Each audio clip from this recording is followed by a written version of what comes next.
How you doing? This is Joel and Ryan from Airbourne. How you going? You're rocking out to AMBY. Keep rocking. This is where you see all your favourite bands and rock and roll. Cheers. Hey everyone, it's Alicia from AMBY, and I would like to welcome you to our interview with Airbourne. How are you? Hello, you two. How are you doing? Good, thanks. Just want to say welcome back to Toronto. I know you guys were just kind of waking up a little bit, but we're so excited to have you back. Yep. Congrats on the release of Breaking Out of Hell. How does it feel to finally have unleashed this record with all your fans? Really good. It was. It took a bit, and it was the first record we recorded in Australia. But to finally have it out, it's a big relief, and the reception's been really good. So yeah, couldn't be happier. You wanted to make a drinking record, and I love your motto, which is, you have it here, no ballads, no bullshit. Yeah. I love that. Yep. How did you come up with that theme for this record? I think you said it, and then I said it in an interview. Okay, and then it just stuck. About the record, and then Dante, a UK label manager, said, "Hey, we should use that as we should put a sticker on the." And we're like, "Oh, that's a great idea." So we did. That was where it came from. Yeah. Right away, I'm like, this is a rock record. But for you guys, with titles like Down on You and Do Me Like You Do Yourself, was a lot of humor put into this record? I love how even saying it evokes laughter. I love that. Yeah, you got to have fun with rock and roll, and that's what it's about. You either do all or nothing. You don't you can't half-ass a song like Do Me Like You Do Yourself. The lyrical content has to be what the title is. You can't you can't half-ass it. You have to go all the way. So that's why, it was funny in the studio when recording it, because the last line is, do me like you do yourself. Do me before I do myself. And then the song finishes. So that's it's kind of like... It's lyrical gold right there. Yeah. So you got to go all the way. Another song I'm really digging is I'm Going to Hell for This, and it's kind of a metaphor for just doing what you love, but knowing you're going to pay for it. Yeah. So Exactly. A lot of people... They haven't picked up on that? No, they just go like hell with demons and fires and stuff. I'm like, no, come on. Look at a little. It's like further bad than habits. That. Yeah. So for you guys, what would you be going to hell for? Yep. It's bad. It's a good thing.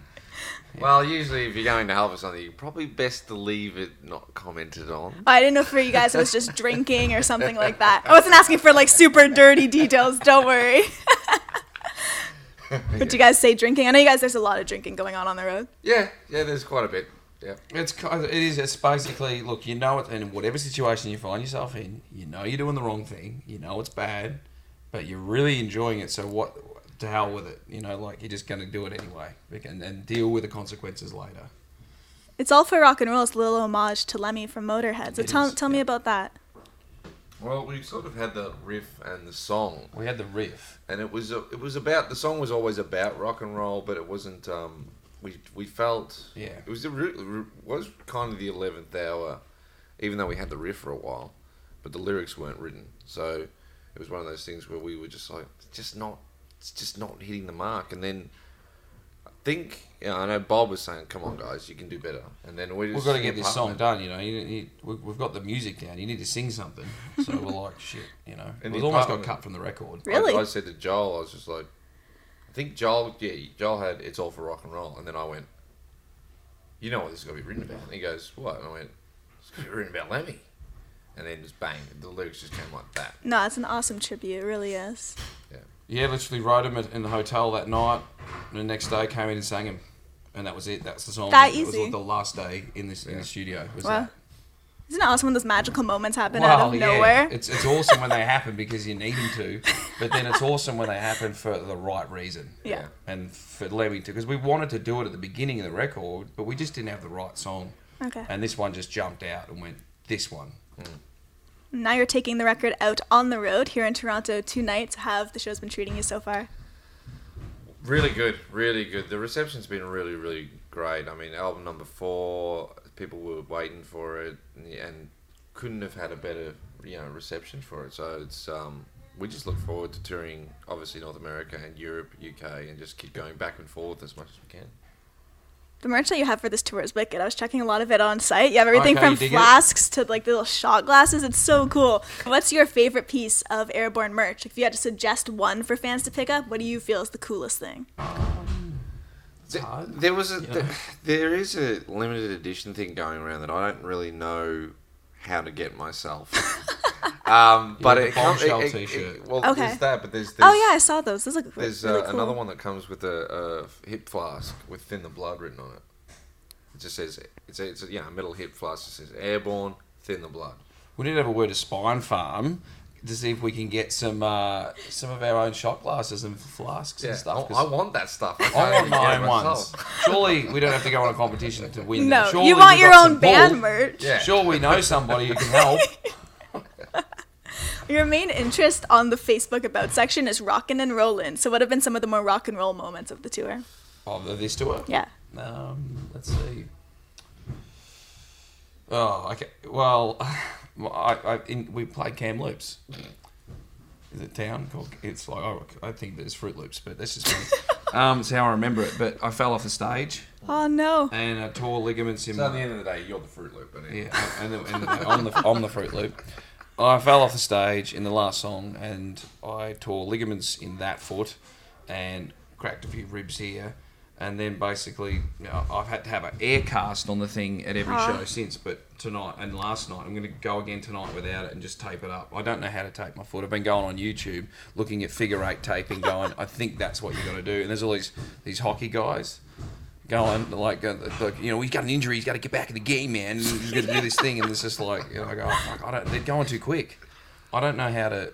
I know it's like that, but like I just sort of guess.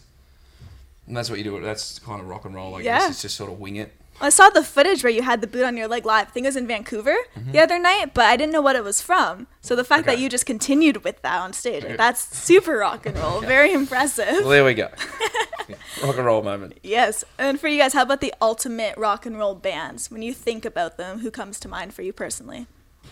Ultimate roll, Motorhead. Motorhead, yeah. That's as rock and roll as it gets.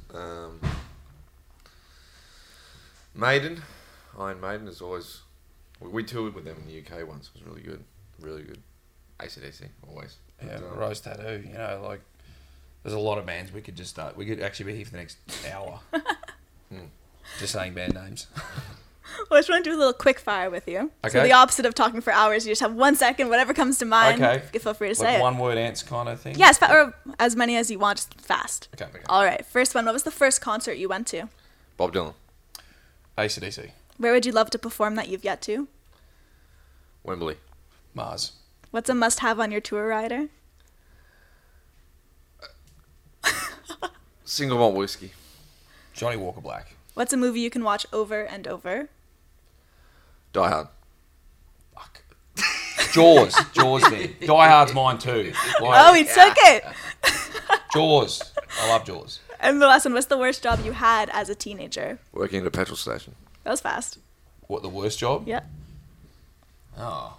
Well, it wasn't the worst, but I had this job working at the place called the Warrnambool Co-op, which is shut now.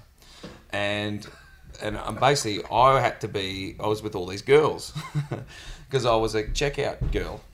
Okay. And they stuck me in with all the girls because I had long hair. And it was just like, it'll work. And then I'm like, I was the worst thing. I ended up just being the coat hanger boy that ended up going to get the coat hangers and bring them up and take them back because I was really bad.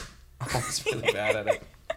Well, just to wrap everything up today, is there anything you want to say to all of the Airbourne fans out there who are going to be viewing? Just any parting words? Oh, look, thank you so much for picking up the album. It's tearing up charts everywhere, so thanks for the support. And, thanks for the support in general, really. We love you all, and we can't wait to see you at tonight's show and the next one and the next one. Keep supporting rock and roll. Cheers. Cheers. Awesome. Thank you so much for your time today. Thank you. No worries. Thank you. My pleasure. And remember, to everybody viewing, you can visit us at musicblogya.com for all exclusive interviews, features, videos, and so much more with your favorite bands. See you next time. Cheers.